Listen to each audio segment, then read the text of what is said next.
what's the next level of scale and growth, and where do you have your targets set, given that you already have so much experience in this space, the agency space? So I think it's looking at it in terms of windows, in terms of being very intent on where do I want to be 10 years from now, 5 years from now, 3 years from now, 1 year from now, and really starting very macro at that 10-year window, but bringing it down to where it's even a matter of by the end of 2025, what do I want things to look like within the business? Because if you're not already on that pathway, if you're already behind by the end of this year, there's no way you're hitting those goals.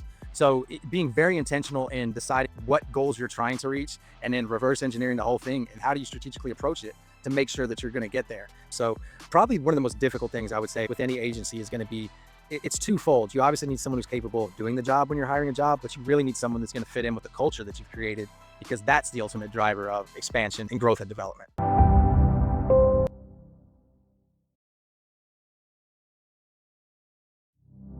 All right, guys. Today I'm joined by John Archibald, founder and CEO of Resolution Promotions, a Jersey Shore based digital marketing agency turned full service powerhouse since 2008. John and his team partner with local brands like LeGrand Coffee House and the New Jersey Youth Soccer Association, delivering smart digital strategies, always emphasizing human connection. John, great to have you on the show. Chris, it's a great pleasure to be here. I'm looking forward to having a great conversation. Yeah, let's do it. Let's jump in. Given that you've been running a successful marketing agency since 2008, I'm curious, what do you feel has been the primary reason for your success? So when you say successful, Chris, it kind of talks a little more in the current time, but if I was to take you along my whole journey since 2008, and what's kind of elapsed during that, you'll see there's a lot of pretty unsuccessful things that were happening along the way too. And there's a lot of different pivots, as anyone can attest to what marketing looked like in 2008 as opposed to 2025 is literally night and day. So I think one of the main things has kind of been fluidity and not only just the ability to adapt, but the exception of the fact that it's going to be a very fluid situation that you have to adapt and you have to be very cognizant of what's going on within the realm of marketing. Everything's associated with it. 2008, social media was very much in its infancy. At that point in time, it was the term digital marketing didn't even really exist. It wasn't really something that had been thought about too much. It was, in the forefront of what's now gotten us to where we are. And from that same type of perspective here in 2025, things are going to look very different in 2035, 2030, 2026, December 2025. So there's going to constantly be that flow of change that's occurring. And I think one of the things that's benefited me is the foresight to know things are going to constantly change and to kind of accept those challenges and to where you can actually reverse psychology and make them work in your advantage. Things are going to be very different a year from now. So, what can a marketer do? Get in front of it. Make sure you're doing your research, your due diligence to kind of see what trends are coming so you can kind of get out in front of it. Not only benefits you as an agency and what you're doing yourself, but to me, the most important thing is benefiting my clients and getting out ahead of it for my clients so they can be successful. So, that's the ultimate driver for me. Got it. Thanks for sharing. That makes a lot of sense. And I think in the agency space where the barriers to entry have come so low, it's become so competitive, and almost anybody could start an agency overnight. For you, given that you've been around for so long, what do you feel is like the main bottleneck at the current moment that's kind of really preventing you from going to the next level? I wouldn't necessarily say bottleneck, but there's certainly areas of friction where kind of going back to the first discussion we were just having, and not so much a bottleneck, but there's that constant evolution is knowing that there's new pieces you have to bring in. There was a point in time where me running the company, almost as a solopreneur was completely doable. But as things continue to change the way they are changing, you have to bring in people from other expert fields, whether that's something from the operational standpoint, so that's off of my plate, to bringing in one of the best moves I've made is bringing a research analyst that's helping me develop the strategies, for the various clients and other just certain things that I used to do all encompassing that are now off my plate and looking for new talent. One of the most opportune times right now, as you were saying, it tends to be an easy entry in, but The other opposite side of that is that all businesses, small, mid-sized businesses to the largest scale, are all looking for people to now do these certain things of marketing. If you go back, if you think about it, Chris, maybe 6, 7 years ago, you really had to convince some businesses still, even at that point in time, that social media was important. Some of them were, they're kind of dipping their toes, or they didn't necessarily fully commit social media from a strategic standpoint. And now they've really converted to understanding that it's not only something you can do to benefit you, but for survival's sake, you have to be out there, you have to be seen. So I think maybe not necessarily bottleneck, as you were saying, but there's that constant evolution and the adaptation you have to do to keep up. That's probably the most difficult part, I would say. And what could keep you from kind of growing is not necessarily keep you from growing, but if you're being intelligent in the way you approach your growth, is that knowing that things are going to be so much change is going to occur, and it's going to involve so much more as time goes on. Knowing you've got to get other people in and into positions to help you grow. You can't just do things amongst a very small group of people unless you only want to grow to a certain level. You have to be so intent on your processes to be able to get to the next level. That's powerful, and I think that's something that so many agency owners face is like, you can't do it all. Have to you It's have to bring tough. on the team, It's right? tough to let go of things, at certain times, so it can be tough. Yeah. And so given that, and given that you've already started to establish your team, I guess what's the next level for you? Like, what's the next level of scale and growth, and where do you have your targets set? Given that you already have so much experience in this space, the agency So I think it's looking at it in terms of windows, in terms of being very intent on where do I want to be 10 years from now, 5 years from now, 3 years from now, 1 year from now, and really, starting very macro at, that 10-year window, but bringing it down to where it's even a matter of by the end of 2025, what do I want things to look like within the business? Because if you're not already on that pathway, if you're already behind by the end of this year, there's no way you're hitting those goals. So being very intentional in deciding what goals you're trying to reach, and then reverse engineering the whole thing, and how do you strategically approach it to make sure that you're going to get there. There's being in New Jersey, which is where Resolution Promotions is located. There's a lot of opportunity that exists, particularly at the Jersey Shore, which is where my company is based. And one of the most obvious things that's coming here to an area called Fort Monmouth is Netflix is building $1 billion production studio that's going to be coming in within the next few years. So when that type of thing happens, there's going to be, outside of just the Netflix bubble, there's going to be so much more business that's going to be attracted to that space just because of the energy that's going around within that, that production studio. And certain moves need to be made to, if you want to get any segue, because it's obviously going to be very competitive to get in there. But if you can get, affiliated with a few different people, there's great opportunity for my agency and other agencies to really kind of get within the walls there and grow at an exponential level, because there'll be so much new business coming in. But the other part of that is that you've got to make sure your house is ready to scale at the possible ability that it can. So, kind of going to the question you just asked prior to this one, it all plays hand in hand, that you need to have the processes locked up to as you go at scale, you can put those people in and where their positions, where they fall. got it. And kind of going down that path in terms of the right people in the right seats and right chairs, who has or what has been the greatest hire for you that's allowed you and giving you space to do things like client acquisition and going out there and approaching, the Netflix and, everybody that brings to the table. So I think it's any person you bring within your environment, I think they're all extraordinarily important, because even whether it's bringing in a bookkeeper or bringing in, someone that's going to be handling just the data market research, as I was talking about before, to having someone that I brought on who handles all my website and server security. Literally, that's the job, is just making sure that there's no vulnerabilities, given that 24-hour surveillance on all sites to make sure, everything's is in check there.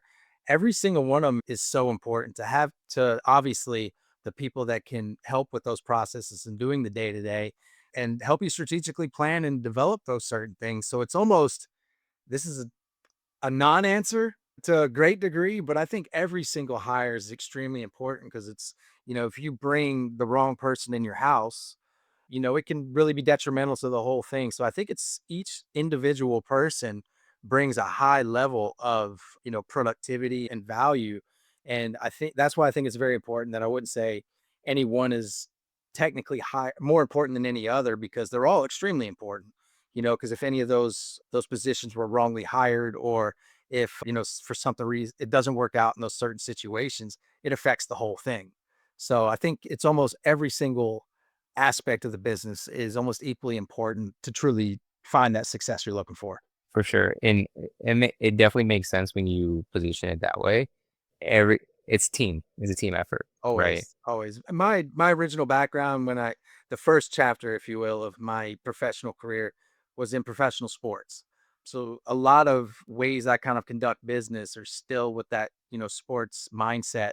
And, the best teams are always the ones with the best culture, the best locker rooms. And it's, with that competitive drive and all of those certain things and, the fluidity and able to adjust on the fly and that kind of thing. So a lot of the sports related metaphors, if you will, kind of travel into how I operate day to day, to be honest with you. Got it. And I guess what are the challenges of finding good team members that you've faced throughout this agency journey of, so many years? So finding good team members when you're bringing new people in, it's someone could be extremely qualified and great at what they do, but they might not be the right culture fit.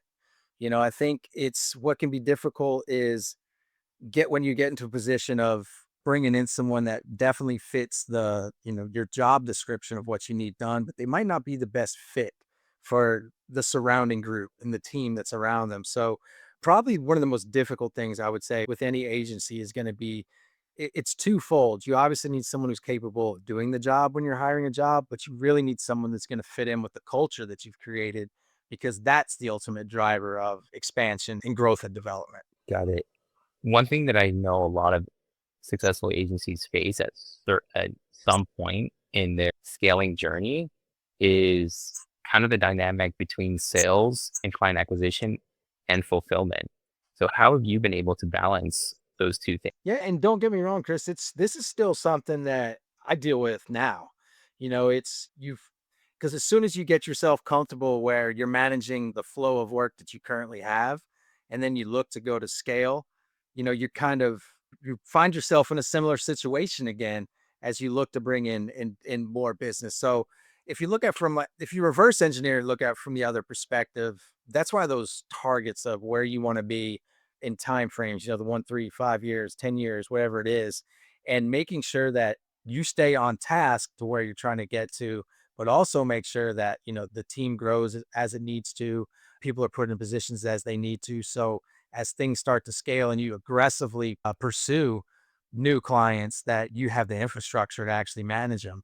Because there's been so many times within my business that you almost have to hit pause on client acquisition because you have to be truthful with yourself that you might not be in a position to truly aggressively bring in new clients because the last thing you want to do is get ultra aggressive and bringing in clients and go with the mindset of, oh, we'll figure it out. You don't want to just think you're going to figure it out because next thing you know, you bring in 5, 10 clients, whatever it is, and knowing beforehand that you didn't have the ability to really manage that kind of influx of new business.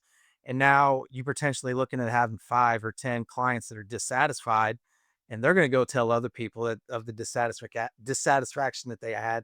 Might not be anything to do with the work you had. It's just that you didn't have the infrastructure in place to, to unveil your processes the way they do. So it's something that plays hand in hand. And it's something that I still deal with today. I'll still deal with 1, 3, 5, 10 years from now.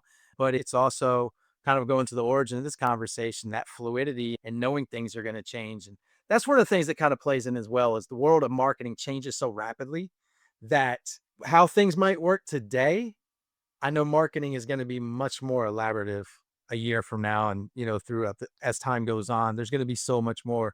Like I was saying, when my company was founded in 2008, the social media was, most people didn't even know what it was.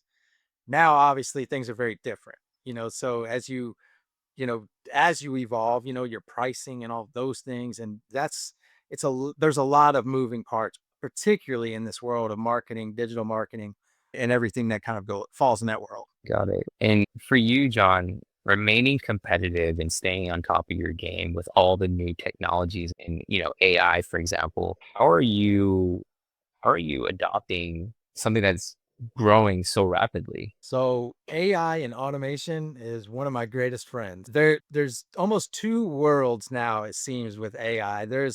Or three worlds, I guess. There's some people that still are just behind and haven't even attempted to start adopting it the way that they should. But amongst the people who are using it, there's the ones that basically still kind of use it like Google. They'll go in and just have it spit back something very robotic to it. And, you're kind of going to get what you get. And then you have someone like me who, outside of just the AI and what I do with it itself, is I massively research where things are headed, following those people that are really on top of the trends and everything throughout social media and, staying on top of it there, but using AI to more at a more productive standpoint. When I use AI, it's my strategist. It's someone that when I want to break down certain executive decisions, I will have long standing conversations with AI. I have individual portfolios that have been intensively built for every single one of my clients through AI. So let's say when I have a client where I'm going to build a new portfolio, I go into the AI and, literally start with, okay, just brought on a new client, XYZ client, and what we're going to start to build a portfolio so we can really evolve and do some magnetic things for this client going forward. To get us started, I need you to ask me 25 questions about this client. So, our tone, what they do, what I'm doing my firm is doing for them, and everything along those lines. And when we're done, I want you to be an absolute expert within knowing this client and where we're trying to go and starting it with that conversation and literally constantly evolving that. So, these portfolios that I'm building for each of these clients are so deep in the woods that it's almost like that portfolio that's been created through AI, that's managed, through those platforms, almost becomes an account executive of expert level for every single client. So by building those, it's almost like you've hired a whole nother group of team members that are managing these clients independently. So this kind of falls in another element of what we've been discussing as well, in that properly using AI and properly using automation and really heightens your efficiencies and can really make you so much more productive for your clients if you're using it the right way, and which is the way I try to use it. And again, it all comes back to, I want to make sure that my agency is doing as much for our clients to help them be as successful as they possibly can. And that's where it comes back to for me. There's nothing more important to me, my clients, because they could all leave and I don't have an agency anymore. They are what drives my agency and why it exists. So the kind of another part of with AI too is helping them implement things that can be done through AI for their individual businesses. So for me to be able to advise someone how they can best use something, I better be on top of it myself, researching and doing everything I can to be as ahead of the curve as I can and see those trends, see best ways to maximize it. So when I'm speaking to them, that I'm actually giving them proper advice that can help them, grow, develop, and bring in more clients, wherever the case may be for them on their side. That's really powerful, John. And I've heard you mention in a couple different times, couple different ways, how important it is for you to serve your clients at the highest capacity. And so I think that's admirable. One of the biggest differentiators that I see between successful agencies like yourself and agencies that are not as successful, that are struggling, is churn. Would you agree or disagree that churn is like a metric that you should be measuring and really embrace? I definitely think so. There's so many analytics that you really have to be on top of it. Churn obviously being extremely important as well. There's so much that goes into it, and we all know when you kind of look at things through the proper lens, data really tells you so much of what's happening. There's nothing like the personal kind of connections, relationships that you have with any individuals, but at the end of the day, you've got to be able to show data that backs up what you're saying. It can be this great campaign that you say you're doing, and hey, everything looked great, but if the client comes back and says, we don't see any sales as a result of, what we've done, you've got to make sure that you're showing them the proper ROI. So it's something, it's a piece in the puzzle, but every piece in that puzzle is extremely important. That makes sense. On a personal note, I know you've mentioned sports and athletics, and I know you also have soccer association clients. I'm a huge soccer fan. I'm curious, what was your sports background and how has that kind of influenced the clients that you're looking to acquire? Yeah, absolutely. So growing up, played every single sport that I possibly could. But when I got to the end of high school, one thing one thing I had to accept is that the playing sports part was probably over. It was so if I wanted to stay on that pathway, I had to find another route. So when I got to college, long story short, I was looking for something I kind of found fascinating that I got really interested in that could ultimately be what I do in pro sports. For me, it ended up being PR and communications. So I went to the University of Tennessee at Chattanooga. I got my degree in communications. When I got done, I had some friends who were playing arena football at that time. Arena football was pretty, a higher level then, I'll say, to the point that there was actually a minor league feeder for the Arena Football League called Arena Football 2. So what I did fresh out of college, I sent these nice portfolios, went to Staples and like filled it as best I could with a bunch of nothing because I had no experience at that point. Sent out, call it 35, these portfolios to every single team in Arena 1 and Arena 2, and I had one team respond. But that team just so happened to be in Southwest Florida. So I booked it down to Southwest Florida, and they hired me to do all commission sales, sponsorships, and tickets. And oh, as my throw in, they allowed me to be the PR director, but I was doing it for free. So that was the catch. So we go through that season, and from someone who had no PR experience at the time, we Hurricane Charlie ravaged Florida at that time. Our arena became basically the shelter for everyone in the area who had been displaced. And so as things are going on there with that whole situation, and we unfortunately had a player who tragically passed away. And at the end of the season, we ended up lifting the trophy and winning the championship. So that was my first run in pro sports. All of those things, but we finished as champions. Season ended. I was not making Southwest Florida money on a commission based salary, obviously. So what happens next is I decided to move up to New Jersey. Was born in New Jersey, grew up in Tennessee, moved out to New Jersey and spent the next 3 years working in every and any single sport I could latch on with. It was professional lacrosse, it was professional indoor soccer, it was semi-pro football, like, you name it. I found ways into some to get as much experience as I could. And fast forward to 2007, the New Jersey Devils built Prudential Center in Newark, New Jersey, and they decided they were going to put a major indoor soccer league team within the arena to fill some dates. So again, put together one of my trusty portfolios. It was a little better at this point, not too much, but a little better. I send that off to the team in Newark, which was called the New Jersey Ironmen.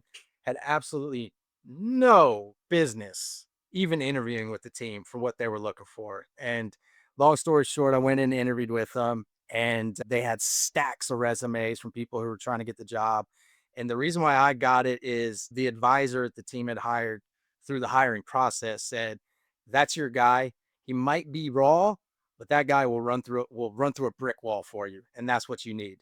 So that ended up getting me the job. Just the energy and passion they felt from me within that interview. What ends up happening there is my daily commute at the time was I spent 30 minutes driving to the train station. I spent an hour on the train. I spent 30 minutes walking to my office, 2 hours in, 2 hours out. And then when I was on the train one of those days, just unbelievably exhausted. And I was the director of communications for the team, forgot to say the title. And that's when I decided to start my own business.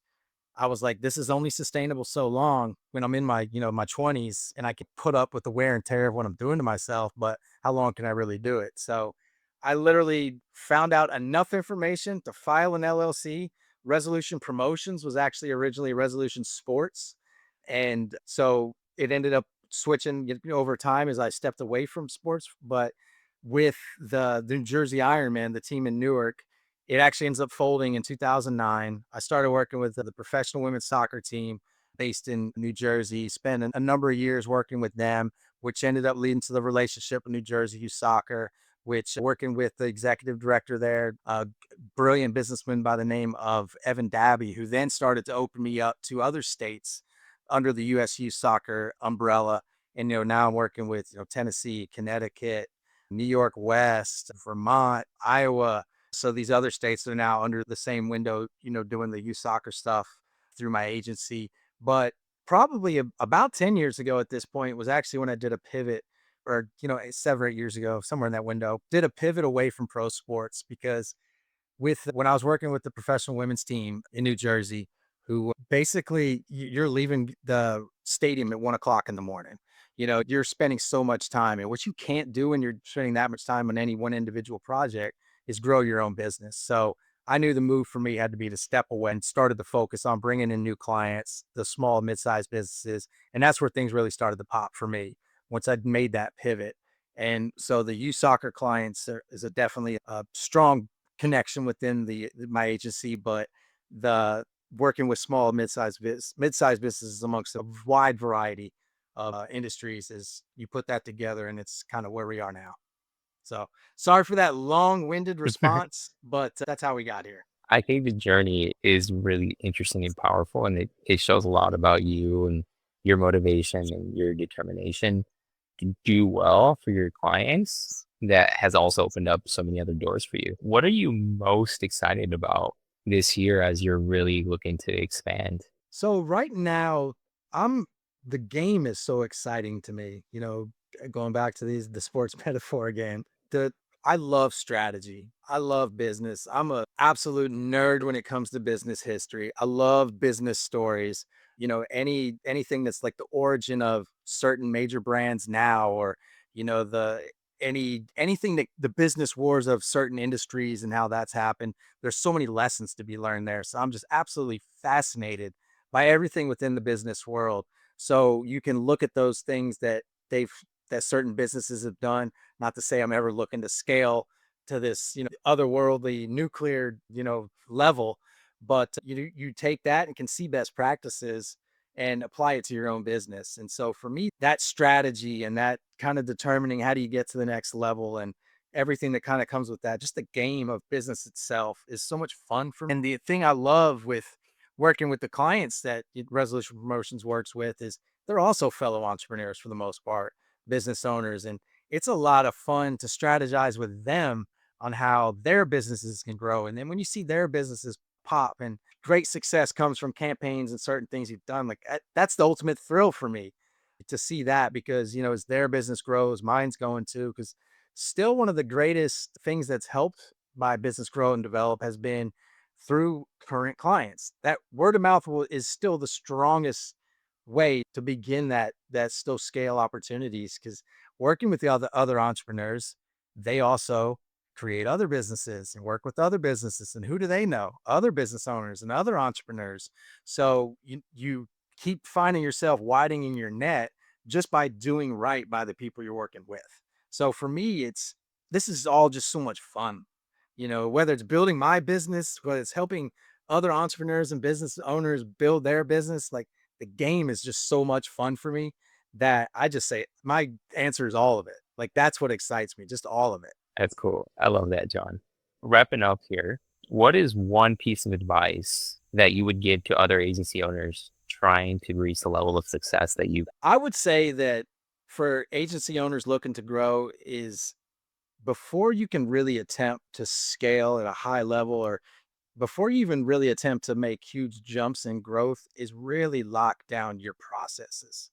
One of the things that I struggled with for so long is it's hard to give away things, or not give away things, but it's hard to step back and let others come in and be more involved. It's a business is like it's like a child to a degree. You got it at zero, it was 0 seconds old and you created this thing and it's grown over time and it's had good days and harder days and it's been tough and you've struggled. But what to ultimately get to another level, you have to learn to be able to step back and let others come in. And the only way you can do that is to have those processes so locked up, so organized, so structured that someone can come in and be able to continue doing what you're doing. So you're now working at a different, higher levels. One of the someone I love to follow from a business advice standpoint is Dan Martell. And I don't know if you're familiar with him, but he has a book called Buy Back Your Time, and it comes down to that ultimate philosophy of you should be, whether you are you working on your business or are you working in your business? Because if you're the one doing everything, ultimately you're just another worker. You might actually own the LLC, but in reality, you're just an employee. So are you working on the business or are you working in the business? And so what his whole approach is, you've got to really go through and dissect everything that you're doing, all your daily activities that the business does, and find those things that you can put onto someone else, or tasks that you can give to someone else to buy back your time so you can focus on growing the business. Because if you're spending all your time being the employee, being the busy bee, you don't have time to strategically step back and grow the business. So I would say be very intentional in creating your processes. And ultimately, it's hard, but find that strength within to be able to let go a little bit so others can come in and help you grow. That's powerful. Thanks for sharing, John. Yes. Where can people find you if they want to So, learn more, if they want to have a conversation, if they want to explore agency services? yeah, absolutely. So, Resolution Promotions, the website is respromos.com, respromos.com. It's Res Promos across all social media platforms for Resolution Promotions. Me personally, I'm Res Sports. So the original brand carried on with me. And so that's RESSPORTS are all my personal handles, of course, on LinkedIn and everything there as well. Definitely invited anyone that wants to follow and connect. I'm always love to have these conversations. So and it's not just what, I never speak as in think I'm the master, I'm the expert. I think the collaborations and discussions like these make us all better, and I'm always looking to get better. So, and something else I would say is that, you know, there's the youngest generation, the youngest demo that's coming now into business, that it can is extremely qualified and even experts in what they do. So, me, someone that's out of business since 2008, a lot of people have kind of that tendency to say, "Oh, I've been doing this for 20 years. I'm the one that I know all because I have all the experience." But in this rapidly changing environment we have, it is so naive to think that, a 20, 22-year old, 24-year-old who is not an absolute brilliant videographer, photographer, from a strategic standpoint, because they've grown up where social media was all there. It's very much second nature. And there's some of them that have been developing these skills for so long that you can really tap into the younger demographic of the younger generation, and really appreciate what they're doing and their perspectives, because it's all about collaboration. Anyone who thinks they're the expert is clearly never the expert. It's all about finding collaborating with people, and there's so many brilliant, young, hungry, people starting their own business that are out there that I work with and I experience with. And I'll have conversations with them about certain things and their perspective on certain things, where I'm flipping the table, that you know almost like they're the ones that have had the business for 17 years. There's so much to learn and know. Don't think you're the expert. There's a lot that we can all learn from each other. That's powerful. And I can also relate. I've had mentors that are 20, 22, 23 years old that have levels of success that are just mind blowing. So 100% agree with you there. And I love the humility. John, thank you so much for having the conversation. Thanks for coming on the show. Absolutely. Chris, it's been an absolute pleasure. Really appreciate you having me on. No problem.